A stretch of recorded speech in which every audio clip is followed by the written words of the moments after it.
thousands of homes, businesses, and other structures have been destroyed in the LA fires. So exactly what's next for those who have lost their homes, lost everything really? Our friend and real estate expert Ken Kaplan is here. Ken, good morning. Good morning. Good to see you. So much to go through here. We'll try to get to as much as we can. What the initial steps that people who lost their homes, once they can kind of gather themselves and get back into the massive amount of work that now goes into, what do they need to do? First and foremost, contact their homeowner's insurance policy. Yep.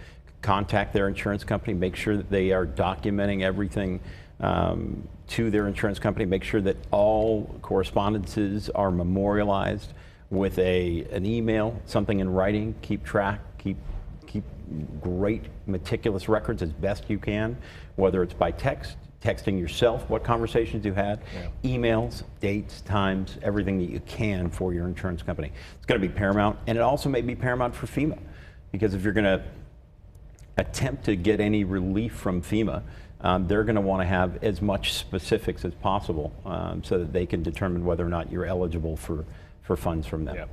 It all seems very overwhelming, like not knowing where do you start, who do you call, how do you do this. And we're starting to hear these stories too of different homeowners who, I was reading one that because their mortgage payment was late by like 1 month, they're now running into problems with insurance. That can be part of it, because if you've got an impound account, is what it's called, where your insurance is paid through your mortgage. If you're late on your mortgage, then you're late on your insurance. It's not separated. So it's important, to factor in all of these accounts. It's important to understand that knowing, what is it going to take to document everything that was there. Did I videotape my house? Do I have an inventory of what was there? What if you don't? What do? You can go to family members or friends who may have been over during the holidays, look for footage so that you can document what was there, when it was there if you need to, because you may not have those receipts. Yes, you can go through your electronic receipts through your bank, but how do you document everything that's there? It's very, very challenging. And another thing is the key considerations here that homeowners have to address before. I don't even know if people are already in the process of thinking about rebuilding their property, but there's a lot of things to think about. They were talking about a lot of the red tape is going to be removed to get the city back up and running quicker. And then other people are saying on top of that, well, why isn't that always the case? Why is it so complicated? Why is it so confusing in California to get anything done? Do you think that's going to work? Oh, I think it'll help speed up the process. Yeah. But there are a few factors you need to take into account. Yeah. Let's think about this. You bought your house 30 years ago. You've paid off your house, or you've got a small mortgage left. Fair enough. You're being taxed on what the property value is when you purchased it, correct? Through Prop 13. Right. It goes up a small percentage every year. Right. You rebuild, or if there's a new build, not a remodel, or a new build, you're assessed at the reality that check new right there, value. Well, wait a second. If you bought 30 years ago and you're on a fixed income or you're retired, how are you going to be able to afford the taxes of this new property value? Yeah. Well, the county and the city are working with homeowners. They have to file certain documents. They have to be eligible so that they can use this clause to be eligible to remain at that would be huge. What their value is when it burned. But one thing people don't take into consideration is that if your house burns down, you are still on the hook for the property taxes of the land. I see. So if your value on your land, let's just say, is $1 million or $2 million, guess what? You're still paying the taxes on what's left, that land. Maybe not the structure, but the land. So the cities are working right now to cut through that red tape so that people can maybe get a moratorium, maybe get a forbearance with their mortgage lender, so that that lender knows right away they can't afford to pay this. We're going to put this on hold. I know there's already been a lot of talk about rebuilding, which will take some time to do. I was listening to a story today that there were already some investors and developers trying to go in and buy some of that land up. So as people are going to start to make a decision right now, do we sell?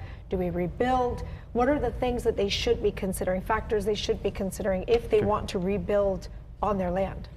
They're going to need to know, number one, does their insurance cover the rebuilding? What cost does it cover in the way of rebuilding? Because sometimes people don't, you get your annual notice on your homeowner's insurance that asks you, are there any improvements? Is the value of anything that's gone up? You need to make sure, and this is good for all of us who are homeowners or landlords, to make sure that we're keeping up with the value of the property. Right. Yes, we don't want our premiums to go up, but you also want to make sure you're covered. The thing is, you got to make sure that you're able to build what you had. And if you're going to be building what you had, what's it going to cost you per square foot? And as a seller or as someone who's an owner of a property, it may be too soon to say automatically, oh, okay, I'm going to. It may be a knee-jerk reaction. So if you can, pause, wait, let things settle in a little bit, get a clearer head. I mean, people are grieving. People are going through this process. And it's a very difficult time to try and make an educated decision when you're in the midst of all this grief and loss. I mean, I used to live in the Palisades, and I can tell you, it's unimaginable. It's incomprehensible to think that you drive up Sunset and you're getting into the Palisades and everything is gone to your left and to your right. It is just, it's decimated. And so Altadena, the Palisades, parts of Mulholland, people's lives, this isn't going to take, 2 minutes. This is going to be a long process. But again, I think take your time before you decide to sell. Good advice. Take your time, pause, and let them figure out how to do this before you make a decision very quickly. Just consider how overwhelming and daunting what we're talking about here is, without adding on top of what you mentioned, just the emotional aspect of the grieving process of what this comes with. Yeah. And then next time, the price gouging thing is a whole other conversation. That's a whole other. That's for another segment. Absolutely. And if I can just make one recommendation, once a year, everybody, whether you're a renter, whether you're an owner, do yourself a favor. Take a video, take 2 minutes to take a video, walk through your house, open the cabinets. You know what, save that video, have it go to your cloud. Heaven forbid you ever need it. You've got it. And if you're a tenant, remember, even if your insurance policy doesn't cover it or you didn't have renter's insurance, maybe your landlord did have a policy that covered some. It's a good point. It's a good, very, very good point. And do it every year, because I think we did that like 10 years ago. We're like, we should do that again. That's a good idea. 10 years ago. Ken Kaplan, thank you for the insight. We'll talk with you again about a bunch of other stuff as well. Thanks. You bet. We'll be back.